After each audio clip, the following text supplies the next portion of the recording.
pour faire un personnage cohérent et profond sur la longueur. En tout cas, aujourd'hui, l'IA ne sait pas le faire. Donc, on peut utiliser l'IA pour se faciliter certains aspects. Et pour ceux qui écriraient au scandale, de nouveau, ceux qui disent non, il faut écrire à la plume d'oie, à la lumière de la chandelle, au bord d'un lac, je répondrais que... Et Ken Follett alors Ken Follett, il a eu l'honnêteté de dire voilà, moi j'ai 30-40 collaborateurs, je vais quand même pas me taper tout le boulot d'écriture de mes romans. Moi, je suis maître d'œuvre. Bonjour à tous et bienvenue dans AI Experience, le podcast qui démystifie l'intelligence artificielle. Je m'appelle Julien Rodelsperger et nous allons découvrir comment l'IA est en train de changer le monde.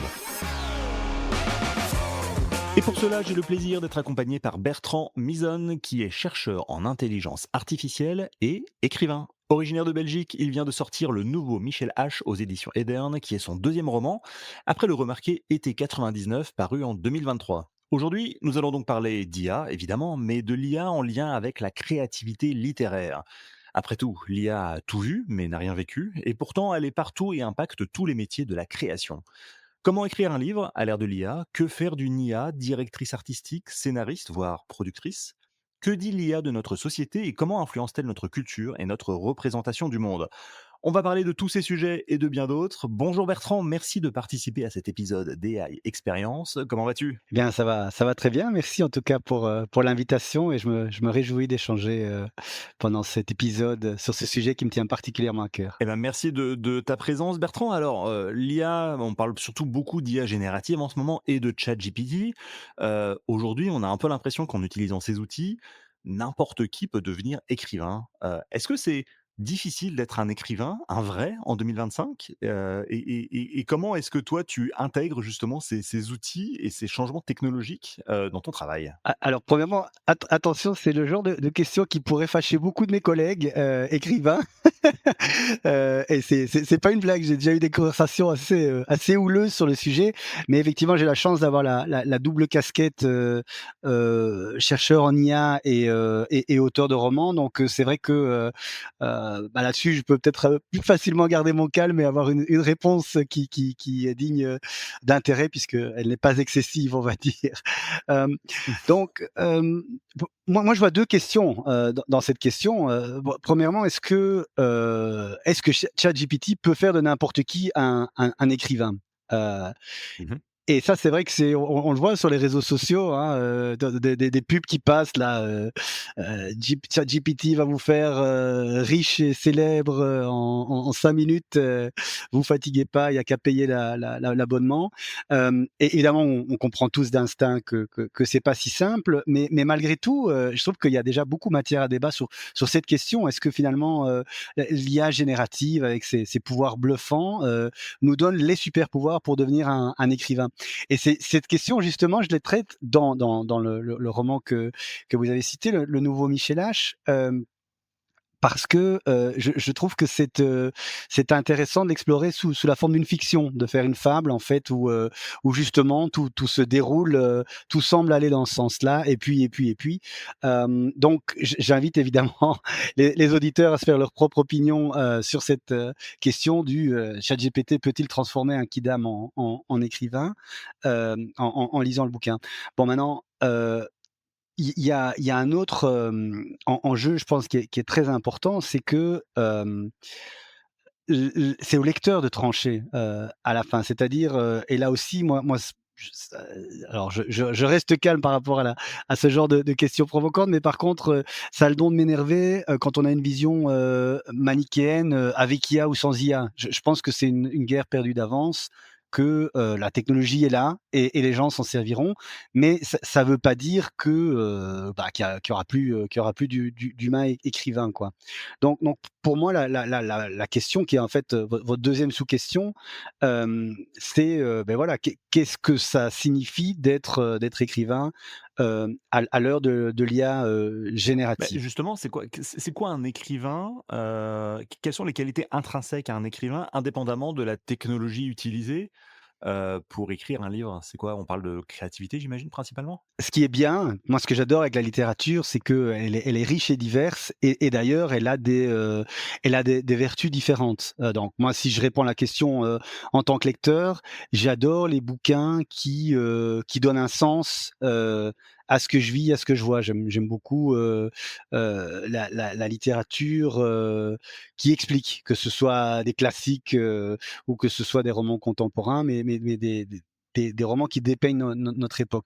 Donc j'aurais envie de dire à ce moment-là, un bon écrivain, c'est quelqu'un qui a un regard aiguisé sur le monde qui l'entoure, et qui arrive à mettre, en fiction, à nous raconter des histoires qui font sens.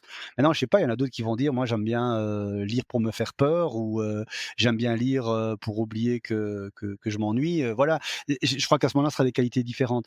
Ce qui malgré tout pour moi reste, je pense qu'un un bon livre en général, c'est un livre qui a un propos, et donc je pense que l'écrivain, c'est quelqu'un qui arrive à traduire, un propos, une impression, un sentiment, un slogan en une histoire, puissante qui fait sens, quoi.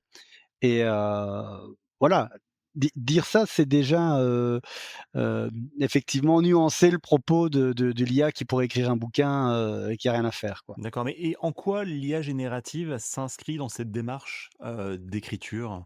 Est-ce que depuis donc ChatGPT a été lancé en novembre 2022, on est en 2025 aujourd'hui. Est-ce que tu as vu des changements dans la manière dont tes collègues écrivains peut-être appréhendent ces outils technologiques ou les rejettent au contraire? Et plus globalement, comment, enfin déjà, est-ce que l'IA doit s'intégrer dans ce processus de création, littéraire? Et si oui, comment? Alors, d'abord par rapport à ce que j'observe, il y a de manière pas du tout surprenante, en fait, un très, très long processus d'intégration de l'innovation dans la société en général et dans le monde du livre en particulier. Donc, là où nous, les chercheurs, les experts, les podcasteurs, les enthousiastes du numérique, on va dire, pour nous, c'est déjà, de l'histoire ancienne. Il y a encore beaucoup de gens qui découvrent tout simplement, ChatGPT, et comme toujours, ChatGPT et les autres services, mais c'est vrai que ça reste toujours un peu le service, phare, on va dire. Hem, alors c'est vrai que comme là-dessus, comme toujours, les late adopters, peut-être sont plus influencés par les mythes et légendes, qu'il y a, autour de l'innovation, hein. Donc là, il y a toute une question, je pense, par rapport à l'approche de l'IA par un auteur, de de de son a priori, on va dire, par rapport à l'outil qui peut être influencé par des tas de facteurs. Hem, Pas forcément l'âge, pas forcément des catégories, on va dire, qui tomberaient sous le sens. Je pense qu'il faut pas être spécialement un alpha geek pour savourer un peu, les qualités, et mesurer les défauts d'ailleurs des IA génératives. Mais, enfin ça c'est un autre débat, mais j'adore moi voir des gens découvrir l'IA, dans mon job de chercheur, je le fais énormément et on en apprend énormément en fait sur l'IA par rapport, à travers le regard des autres. Mais donc pour revenir à l'utilisation de l'IA en littérature, hem, ouah, c'est une question en part entière, hein, il y a moi, on me demande de plus en plus de donner des petites formations, des petits modules de cours, des petits trainings là-dessus, en fait, parce que, il y a vraiment beaucoup de manières d'utiliser de manière créative, l'IA générative et là, je trouve que pour pas forcément, enfin le métier, d'écrivain ne fait pas forcément, exception, je trouve. Moi, ce que je vois comme dans d'autres, métiers, il y a le processus d'idéation, donc brainstorming. Il y a le processus de production, on va dire, comme un publicitaire va travailler son slogan, avec ChatGPT. Ici, on peut avoir des recours à des modèles de langage pour des parties bien précises.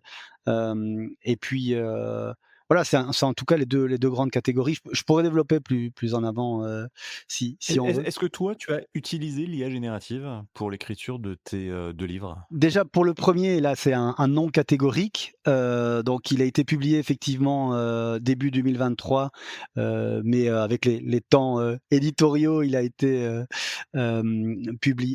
achevé d'écrire, globalement en février 2022, donc in tempore non suspecto, on va dire, même s'il y avait déjà déjà GPT-2, et cetera.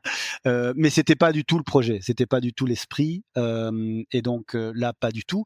Pour le nouveau Michel H, j'ai envie de dire, c'est plus ambigu, tout simplement parce que, je laisse le lecteur découvrir à quel point, l'IA a été utilisée ou pas pour le roman. Il faut savoir que c'est un roman, où il y a une mise en abîme puisque, c'est un roman qui parle d'un roman écrit avec l'IA.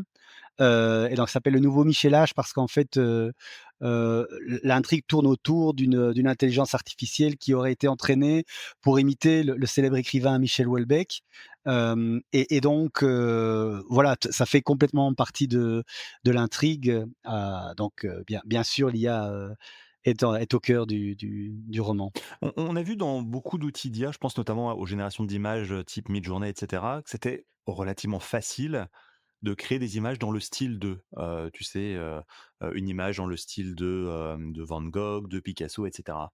Est-ce que quand on écrit un livre, c'est facile, tu parlais à l'instant de Michel Houellebecq, de se dire: «Je voudrais écrire un livre dans le style de, Zola, Houellebecq», C'était vraiment le point de départ de ma démarche avec le nouveau Michel H. Au départ, comme je disais, c'était plus pour une formation pour des écrivains en herbe, et donc j'avais fait l'exercice de, deviner, heu, dans mon prompt justement, dans le style de quel écrivain j'avais demandé. Donc c'était une histoire, toute simple en disant voilà, un type se lève le matin, il boit son café, on sonne à la porte et là, boum, surprise, invente, s'il te plaît le prénom du personnage et ce qu'il y a derrière la porte.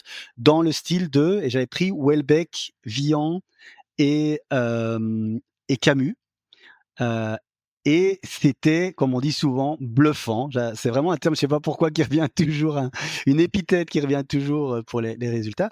C'était bluffant et je dirais parce qu'il y avait vraiment des marqueurs, on voyait bien que ça avait tout lu, de ces auteurs-là et avait compris, un peu leur manière de penser et d'écrire. Après, c'est bluffant au premier regard.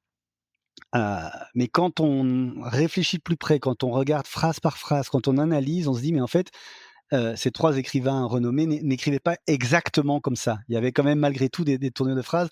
Donc je dirais finalement, et c'est très intéressant de nouveau, alors là, c'est le chercheur IA qui reprend la parole, par rapport aux limites, à la manière de fonctionner de ces grands modèles de langage. C'est comme si c'était du français littéraire de grande qualité, qui allait rechercher les thématiques, propres à l'écrivain et qui, grosso modo, de temps en temps, mettait une petite pincée de sel qui faisait dire que, aller chercher une métaphore dans le style d'eux, et cetera. Par exemple, pour Vian, je me souviens qu'il avait décrit son héros comme ni trop grand ni trop petit. Je trouve que c'est typique un peu de Vian. Ah, et avec de la poésie dans le regard. Voilà, c'était quelque chose comme ça. Et c'est quand même un peu bluffant, un peu sympa de prime abord. Donc, bah, moi, ce que j'en conclus, c'est que, voilà, de nouveau, quoi, le côté, push button, on n'y est pas encore, mais on pourrait y être. De nouveau, c'est dans le nouveau Michelin, j'ai cette idée. Est-ce qu'un écrivain, peut survivre, si son talent est bien non ingurgité par une IA, on va dire? Est-ce que, bon, on pourra continuer à faire du Welbeck sans Welbeck et grâce à une IA, Welbeckienne? C'est une question, amusante. C'est un exercice de pensée, amusant, en tout cas pour nous, peut-être pas pour lui, ni pour ses avocats qui s'occupent de sa propriété intellectuelle. C'est un autre débat évidemment qu'il faut pas avoir peur d'aborder dans cette question du d'IA créative à la manière de et pour conclure là-dessus, parce que je pense que c'est important, hem malgré tout, une force des IA génératives que j'ai observé, aussi dans des use cases, complètement, professionnels et sérieux, c'est quand même sa capacité à personnifier, à impersonate, non? D'ailleurs, c'est un peu dans les cours de prompt, on dit toujours, voilà, n'hésitez pas à dire, «Vous êtes un, créatif, vous êtes un copywriter, créatif» ou bien, «Vous êtes, un community manager qui doit gérer un groupe, voilà, de retraités, du sud de la France. Mais voilà, ça l'aide vraiment à bien fonctionner. Donc là, je pense qu'il y a quelque chose aussi de très intéressant, par rapport au regard humain qu'on peut porter sur ces technologies, sans les humaniser bien sûr, mais cette capacité à se projeter dans un univers mental, je trouve ça fascinant. D'accord. Il y a quelques années, alors je vais essayer de pas dire de bêtises, mais je crois que c'était dans le New York Times qui avait sorti une étude qui disait que 81 des Américains, rêveraient d'écrire un livre, rêveraient d'être écrivain.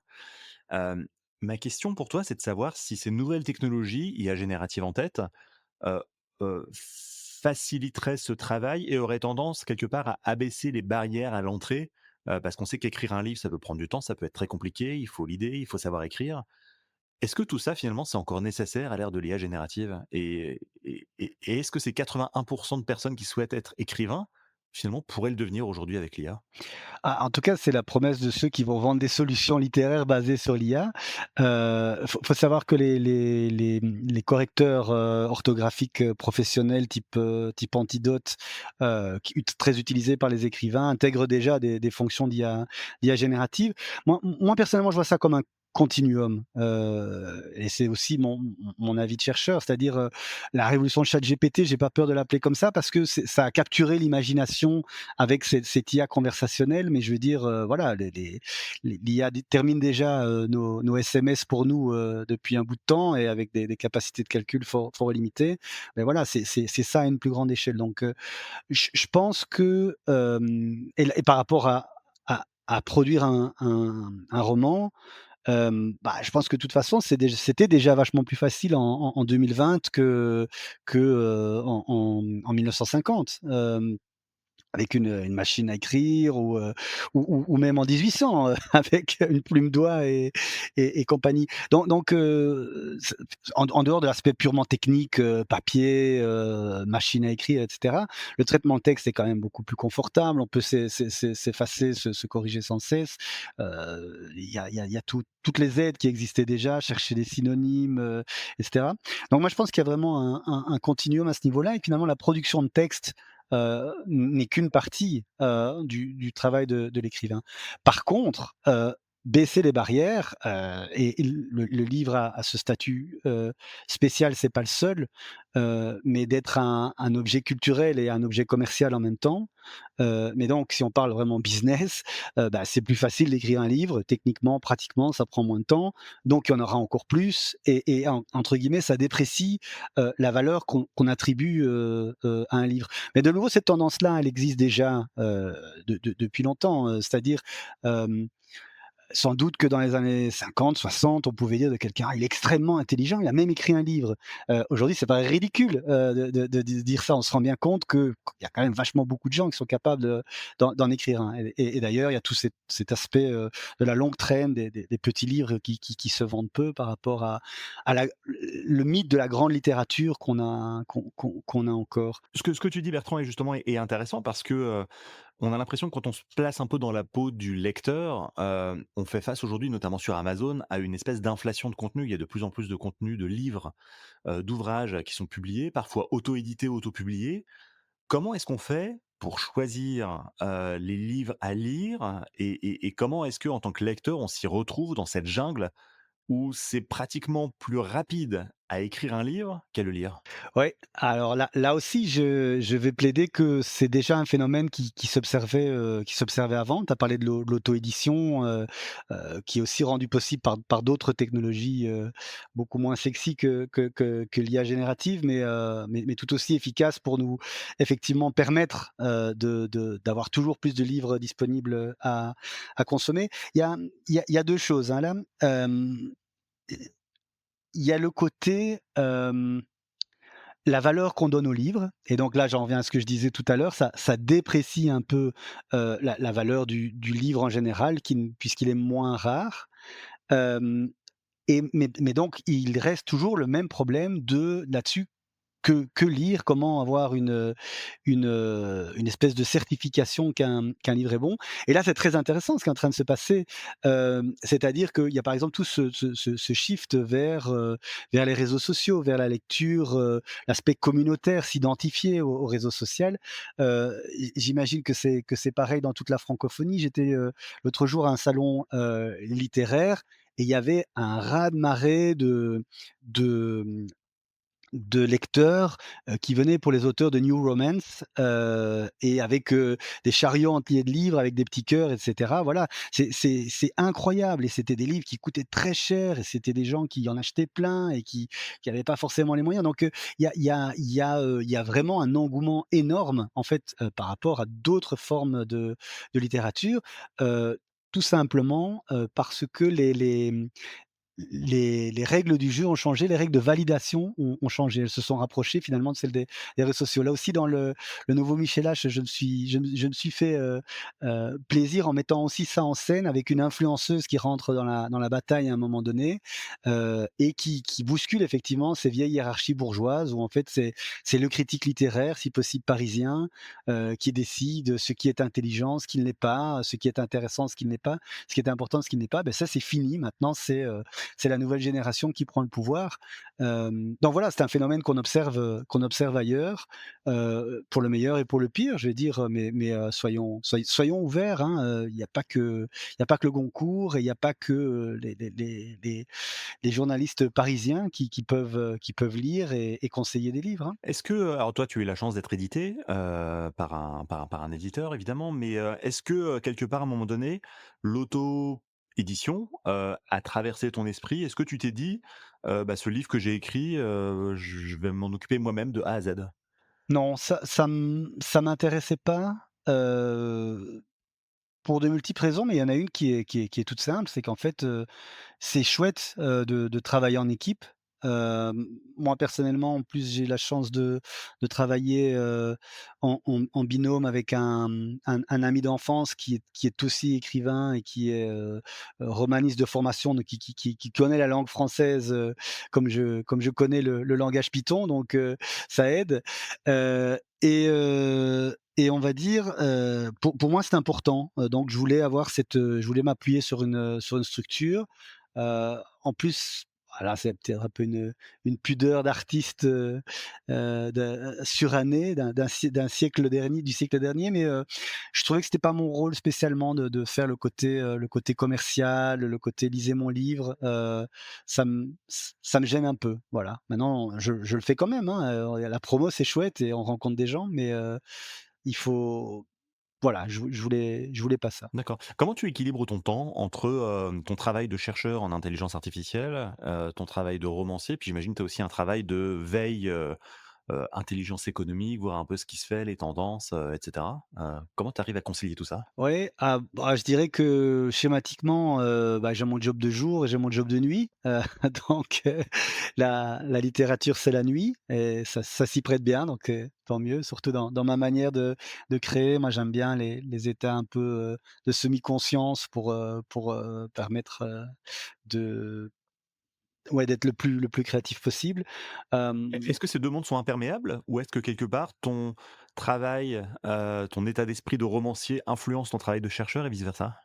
Alors, au départ, ils étaient imperméables, c'est pour ça d'ailleurs que j'ai pris un nom de plume, qui est le nom de mon épouse d'ailleurs, c'était un petit clin d'œil. Donc c'est mon nom d'époux, on va dire, Mizone. Mais, je dirais que le plus important, c'est, oui, je voulais que ce soit étanche, enfin, je pensais que ça devait être étanche, et en fait, je me rends compte qu'avec le nouveau Michel-Age, ça m'est un peu tombé dessus, le sujet m'est tombé dessus comme la foudre et j'étais à fond et je suis toujours dans le côté, vraiment plus, comme recherche et business de l'IA générative et puis voilà, je me suis dit c'est comme si justement les 2 Bertrand, le chercheur et le romancier s'étaient rencontrés, qu'ils avaient une discussion complètement dingue et que là-dessus on a eu, ce roman. Donc ils se sont rencontrés et maintenant je me rends compte que ça passe dans l'autre sens aussi puisque mes collègues, de mon boulot de jour savent que je suis romancier et parfois dans les mes aux réactions dans des propos que je peux avoir en réunion, ils disent: «Ah mais ça c'est bien, on voit quand même que tu es romancier, ça aide pour faire ce genre de proposition à l'équipe, merci». Et donc c'est voilà, je pense que comme toujours, hein, on n'est pas une île, on n'est pas étanche, donc tant mieux. D'accord, parfait. Alors si on parle un peu plus d'IA, en particulier, j'imagine que, on t'en parle également beaucoup, c'est l'objet de ce podcast. Est-ce qu'il y a des mythes autour de l'IA que tu trouves, alors soit fascinant, soit problématique dans les discours qu'on peut entendre sur les réseaux sociaux, à la télévision ou dans le monde littéraire? Alors ce qui est fascinant, d'abord, heu, c'est qu'on est vraiment en train d'assister à l'avènement de ce que, finalement on imaginait dans la science-fiction qu'on lisait quand on était plus jeune. Si on relit, heu, d Asimov par exemple avec son multivac qui revient dans beaucoup de romans, beh, c'est une IA connectée un peu omnisciente, qui va, quelque part, aider à la décision. Et je trouve qu'on s'y dirige très, très vite. Il y a beaucoup de use cases d'ailleurs, dans l'IA générative qui remet au goût du jour des use cases du big data, mais avec une couche aussi justement beaucoup plus, directe d'aide à la décision, d'analyse, je vais dire, clé en main ou en tout cas conversationnelle. Donc ça me fascine et l'autre IA, l'IA que j'appellerais incarnée, les robots, les agissants, donc des agents, hem, qui quelque part ont un but, qui sont alignés pour faire quelque chose, donc qui ont un code de conduite, mais ça, ils sont en train d'arriver aussi. Donc je trouve ça fascinant de se dire, bah, à l'échelle d'une vie d'homme, de la science-fiction complètement dingue, qui a été écrite, il y a quelques décennies, est en train de prendre forme. Une autre chose qui me fascine, c'est à quel point, sans anthropomorphiser, l'IA, mais à quel point les métaphores et les analogies avec l'intelligence humaine sont fécondes. Et donc c'est ça que j'adore. Moi, je dis toujours, alors il y en a beaucoup que quand on commence les discussions qui disent: «Oui, mais moi je suis pas expert, et cetera, faut que vous m'expliquiez». Je dis: «Non, vous avez tous les outils pour comprendre, comment ça marche. Ça parle, ça sait et ça raisonne. Simplement, ça le fait pas tout à fait comme nous. Mais, accrochez-vous à ce que vous comprenez et vous allez voir, ça va aller tout seul». Donc ça, c'est le côté fascinant.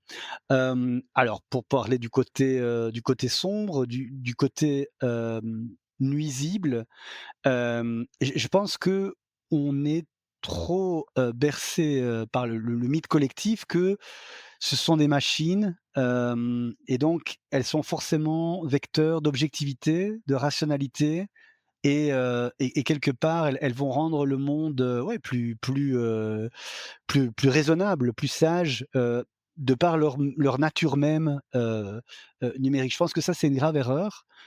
D'abord tout simplement parce que, elles ont des elles sont alignées, elles sont conçues pour suivre certaines valeurs et certains buts qui sont celles de leur créateur. Donc on a plus ou moins les mêmes valeurs que, des géants de la Silicon Valley, tout va bien, mais ça ne sera pas toujours le cas. Hem, Peut-être, et ce n'est pas toujours le cas pour certaines personnes. Donc, il y a quelque chose déjà à réfléchir par rapport à ça et de manière générale, c'est-à-dire ça ne va faire que nous aider à décider. Ce n'est qu'un amplificateur finalement, de nos capacités, de nos goûts, de nos objectifs. Donc voilà, je pense que, c'est vraiment le mythe nuisible et il est subtil. C'est pas juste un truc tarte à la crème, qu'on voit sur les réseaux sociaux pour vendre l'IA, c'est juste, c'est intuitif. On se dit que ça va être une espèce d'intelligence, dépassionnée et donc supérieure. C'est faux. Quand tu parles à ton éditeur, quand tu parles à tes collègues romanciers, quand tu vas sur des salons du livre, quand tu échanges avec, des personnes dans le monde de la littérature, de l'édition, qu'est-ce qu'ils te disent quand tu parles d'intelligence artificielle? Est-ce que c'est un sujet d'ailleurs qui est important, dont on parle en ce moment dans ces milieux-là? Et je dirais que c'est comme ailleurs. Alors après, il y a peut-être des milieux plus rétifs. Je vois ça par exemple, heu, chez les juristes, qui eux aussi sont très attentifs, chaque mot compte, chaque formulation compte. Les juristes, je trouve, sont des grands critiques, de l'IA. Peut-être aussi avec une grande crainte qu'une grande partie de leur boulot peut être remplacé par l'IA. Parce qu'il y a ce mythe, hein, du grand remplacement, sans mauvais jeu de mots, qui tourne dans nos têtes. C'était votre première question d'ailleurs de dire, voilà, est-ce que l'IA va remplacer l'écrivain? Mais donc il y a ceux qui se posent cette question-là et qui sont très énervés, puis il y a ceux qui voient les opportunités. Je pense que Nouveau peu voit et c'était bien d'aborder ce côté, vraiment méta avec, la question des 80 d'Américains qui rêvent d'être écrivains et ce que ça fait sur le marché des livres. Je vois que peu ont la vue d'ensemble de, comment cette technologie va être disruptive pour la littérature dans son ensemble. beaucoup de gens se disent, ça va changer, ma manière de si c'est un éditeur de promouvoir mes livres, si c'est un auteur de produire mes livres, mais voilà. Et chez l'auteur, c'est comme partout, hein, il y a ceux qui sont, il y a ceux qui sont complètement décomplexés, qui sont ravis, qui disent: «Ah, c'est génial, je faisais un roman tous les 6 ans, je vais en faire 6 par an», voilà, heu Ouais, c'est ça, parce qu'il y a toujours un côté un peu romantique, hein, à écrire un livre. On imagine, l'écrivain, dans un chalet au bord d'un lac, à la lueur de la chandelle, en train d'écrire toute la nuit. Exactement. Mais là aussi, hein, je m'y attaque dans le roman, la figure du grand écrivain, a quelque chose de très, anachronique, déjà avant l'IA générative et c'est assez marrant, mais c'est important. C'est un mythe, qui appartient à notre société et c'est important. C'est ce qui fait que là-dessus, on a peut-être plus tendance à écouter certaines personnes estampillées grands écrivains et s'il s'avère qu'ils ont des choses intéressantes à dire, beh, tant mieux qu'on les écoute eux plutôt que, une tiktokeuse, make-up. Donc voilà, i Est-ce que tu penses être capable, quand tu lis un livre, de savoir si ça a été écrit, tout ou partie par, l'intelligence artificielle générative? je pense avoir développé un certain instinct pour les tournures de phrases, spécifiques de l'IA. Je pense que beaucoup de gens qui sont rentrés dans l'IA générative, assez tôt d'ailleurs ont un peu ce réflexe-là. Quand on voit un post, quand on voit, je sais pas moi, un folder publicitaire, quand on voit directement des: «Ah allez, tu aurais quand même un peu plus bossé que simplement prendre le truc de GPT ou de Claude, donc voilà, je pense que, ça se voit quand même.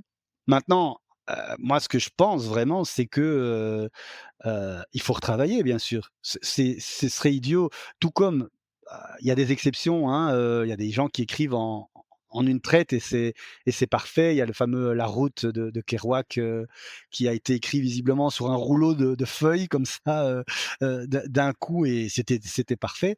Mais je pense qu'à part ça, de toute façon, le texte, ça se retravaille toujours. Donc que ce soit le 1er jet d'un écrivain ou que ce soit le gloubi-boulga un peu bluffant de ChatGPT, il faut le retravailler de grâce, de grâce, de grâce. Donc mon message, c'est pas du tout, «Oui, c'est génial, l'IA générative, peut écrire des romans et c'est tant mieux». Mais je pense que, il y a clairement des usages au service de l'auteur créatif qui sont très intéressants. Ça peut être beaucoup de choses. Par exemple, il y en a qui aiment bien, utiliser plutôt l'IA générative d'images. Ils promptent pour dire ce qu'ils ont en tête, puis ils ont l'image devant eux et c'est plus facile pour écrire une description. C'est intéressant, c'est marrant. Dans le monde des mondes imaginaires ou des personnages, c'est assez intéressant. Moi, je fonctionne pas fort comme ça, mais c'est vrai que c'est une bonne idée. Je sais pas, on fait du fantasy, et on veut, un loup-garou barde, à la au poil, mauve, bah, ça peut être sympa de l'avoir en face de soi quand on le décrit, quoi. Voilà. Heu, donc ça, c'est un usage. Après, il y en a plein d'autres, notamment, ça peut être sortir un petit paragraphe, une petite description ou un petit dialogue, selon que ceux il y a toujours parmi les écrivains ceux qui aiment bien faire des descriptions, ceux qui aiment bien faire des dialogues, ceux qui n'aiment ni l'un ni l'autre, et pour moi, c'est pas tricher. Pour moi, ça, c'est pas tricher parce que ce qui est important de nouveau pour faire un personnage, cohérent et profond sur la longueur, en tout cas aujourd'hui, l'IA ne sait pas le faire. Donc, on peut utiliser l'IA pour se faciliter certains aspects. Et pour ceux qui écriraient au scandale, de nouveau, ceux qui disent: «Non, il faut écrire à la plume d'oie, à la lumière de la chandelle, au bord d'un lac», bah, je répondrais que et Ken Follett alors? Ken Follett, il a eu l'honnêteté de dire, «Voilà, moi j'ai 30-40 collaborateurs, je vais quand même pas me taper, tout le boulot d'écriture de mes romans. Moi je suis maître d'œuvre», tout comme le Caravage avait, des assistants qui faisaient, les détails chiants du tableau, ben voilà, il a des assistants qui font une partie de son truc. Donc là aussi, rien de nouveau sous le soleil en fait, hein. Mmh, ça s'est juste, accéléré, digitalisé, et démocratisé surtout, hein. Oui, tout à fait, tout à fait. Mais comme je dis, par rapport à démocratiser, il faut de toute façon, des nouvelles manières. Il y a de toute façon et il faut de toute façon des nouvelles manières de de promouvoir, je vais dire, collectivement, des romans qui sont plus, je sais pas comment dire, qui sont plus importants. Heu, mais heu, mais ça c'est pas propre à l'IA, je pense, à l'ère d'aujourd'hui. D'accord. Est-ce que selon toi, alors la question est complexe, mais, est-ce que l'intelligence artificielle est intelligente? Et surtout, est-ce que l'intelligence artificielle est créative? Et comment est-ce qu'on, travaille sa créativité avec des outils type, ChatGPT, Midjourney et autres? Ouais, c'est une super question qui me passionne, parce que je trouve que étudier l'IA sous l'angle de la créativité, c'est apprendre beaucoup sur l'IA et sur la créativité, d'ailleurs. Donc ça mériterait sans doute, d'être le sujet de mon prochain livre, mais on verra. Mais en tout cas, ce que je peux dire, c'est que ça m'a déjà chatouillé, au moment de la rédaction du nouveau Michel H, puisque, en épigraphe, donc cette citation qu'on met, au début d'un ouvrage pour mettre un peu le lecteur dans l'ambiance, j'avais choisi cette citation attribuée à Mark Twain qui dit: «Rien de nouveau sous le soleil, rien que des combinaisons d'idées existantes». Et donc je trouve que là, on a déjà en tout cas une idée, de la créativité en tant que remix qui pourrait donner le point, à l'intelligence artificielle. Donc est-ce que Mark Twain aurait trouvé, ChatGPT créatif? Sans doute, ça l'aurait amusé en tout cas de le prétendre. Hem, Maintenant, il y a autre chose dans la créativité. Il y a ce qu'on reconnaît, à la personne, à la forme d'intelligence, comme créativité. Et là, on peut s'enfoncer, dans un débat, sur qu'est-ce que l'art, qu'est-ce que l'art créatif? Et là, j'aime toujours bien citer là-dessus des œuvres d'art contemporains, célèbres qui, à mon sens, sont un peu partis en vrille, du style le fameux urinoir, c'était déjà il y a très longtemps, au siècle dernier, et puis maintenant la banane scotchée au mur. À partir du moment où il y a des clients, ou des amateurs d'art pour estimer que c'est de l'art, ça devient de l'art. Pourquoi? Parce qu'il y a une intention derrière. Et donc à ce moment-là, quelque part, dire il y a une intention artistique, je pense que c'est un choix, de l'humain. En tout cas aujourd'hui avec les formes d'IA qu'on a, hem, on ne peut pas dire que l'IA peut avoir une pulsion artistique, par elle-même. Ce sera peut-être le cas quand on aura vraiment des agents avec un grand degré d'autonomie, qui décideront, qui «ressentiront» entre guillemets le besoin de faire de l'art. Mais donc là, on part, sur toute autre chose. En tout cas, aujourd'hui, elle est capable de produire de l'art, si par exemple, je sais pas, on peut imaginer que, ChatGPT gagne un jour un concours de poèmes. Ça a peut-être déjà été le cas et ça fera un bon buzz, sur les plateformes de veille technologique. Après, la créativité de l'IA dépend aussi de la manière dont on lui parle, ce qu'on appelle les prompts, en fait. C'est, si on est capable de faire des prompts qui soient, heu, pertinents, et que, ChatGPT doit comprendre jusqu'où il peut aller, ça peut influencer également le rendu final. Voilà, c'est pour ça que moi dans mon état d'esprit, actuel avec la technologie telle qu'elle est aujourd'hui, j'ai envie de dire effectivement la machine est capable de remixer, des mots, des sons, des images, de manière créative, originale, mais elle n'a pas, l'impulsion, l'étincelle créative, heu, tout simplement parce qu'elle n'est pas faite pour ça. D'accord. Alors peut-être une dernière question pour toi, Bertrand, si on fait un peu de d'histoire fiction, j'aimerais bien avoir ton avis sur savoir ce que diraient, Voltaire, Flaubert ou Zola de ChatGPT aujourd'hui. Si s'ils arrivaient dans notre monde et découvraient à quel point c'est facile d'écrire, qu'est-ce qu'ils te diraient? Ah, c'est très amusant. Alors mon premier réflexe, c'est que c'est typiquement le genre de question tordue que je serais capable de poser à une IA, générative. Et comme j'ai dit tout à l'heure, avec leur capacité à se projeter parfois de manière un peu caricaturale dans le, le l'univers mental, d'une personne dont elle possède beaucoup d'écrits, ça pourrait être amusant, à faire. Mais je l'ai pas fait, donc je vais faire l'exercice 100 organique. Hem Bon, Voltaire, c'est quand même le poète et le philosophe des Lumières, donc je pense que, il verrait déjà, quelque chose que moi j'aime bien dire aussi, c'est que, c'est quand même une porte d'accès, à une somme de connaissances absolument incroyable. Non, évidemment, l'internet et les moteurs de recherche le font déjà, mais cet aspect conversationnel, cet aspect qui comprend mieux nos requêtes, fait que c'est absolument fascinant et donc on peut effectivement non seulement bénéficier de la connaissance, mais d'une mise en perspective qui est parfois amusante avec effectivement on peut avoir des débats en disant, «Est-ce que, tel peintre, mérite son succès?» Il va y avoir des «réponses» entre guillemets qui vont nous stimuler, l'intellect donc je pense que Voltaire serait sans doute sensible à ça. Maintenant, alors là, de nouveau, c'est moi qui me projette dans l'univers mental de Voltaire comme un bon, modèle de langage que je suis. Je dirais qu'il nous mettrait peut-être en garde contre le prêt-à-penser, en fait, à partir du moment où une machine, est divinisée, et qu'on croit, tout ce qu'elle nous dit, je pense que ça, il tirerait la sonnette d'alarme en disant: «Attention, n'en faites pas, le dieu, qui dirige vos pensées». Voilà. Ça, c'est pour, Voltaire.